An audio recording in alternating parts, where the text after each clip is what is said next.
اچھا، اور یہ جو ابھی تک 25% حصے جو گورنمنٹ کے پاس ہیں،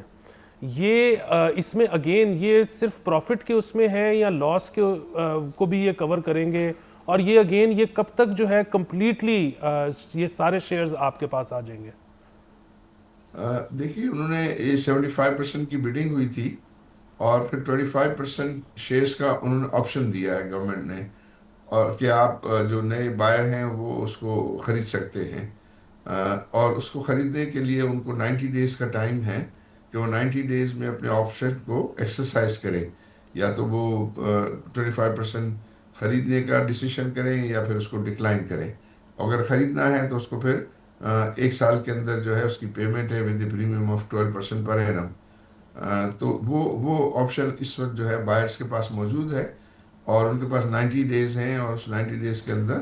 ان کو گورنمنٹ کو یہ ڈیسیشن کنوے کرنا ہے۔ اس صورت میں ظاہر پھر 100% جو ہے وہ پرائیویٹ اونرز ہوں گے اس کے، اور گورنمنٹ کی وہ 25% شیئر ہولڈنگ بھی جو ہے وہ ڈس انویسٹ ہو جائے گی۔ اس وقت 75% جو ہے وہ بائرس ہولڈ کریں گے۔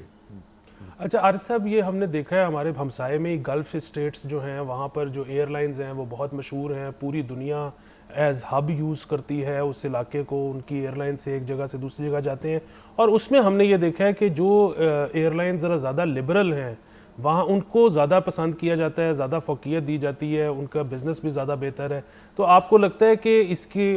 پی آئی اے کو چلانے کے لیے، کامیاب کرنے کے لیے ریاست جو ہے وہ تھوڑا سا اب اپنے آپ کو ذرا لبرلائز بھی کرے گی، اور اگر وہ کرے تو اس سے ہمیں فائدہ ہو سکتا ہے؟ نہیں، آئی ڈونٹ تھنک کہ وہ لبرلائزیشن کا تو کوئی جو ہے وہ اینگل نہیں ہے، نہ سوچ ہے۔ ہم جو ہے وہ ود ان اسلامک پرنسپلز میں رہتے ہوئے بہترین سروسز کا جو ہے وہ ارادہ ہے ہمارا، اور ہمارے جو بھی تمام کنسورشیم ممبرز کی یہ شرط ہے کہ وہ کوئی بھی ایسا کام نہیں کریں گے جو اسلامی اصولوں کے خلاف ہو۔ سبسکرائب کریں اور بیل دبائیں تاکہ کوئی خبر رہ نہ جائے۔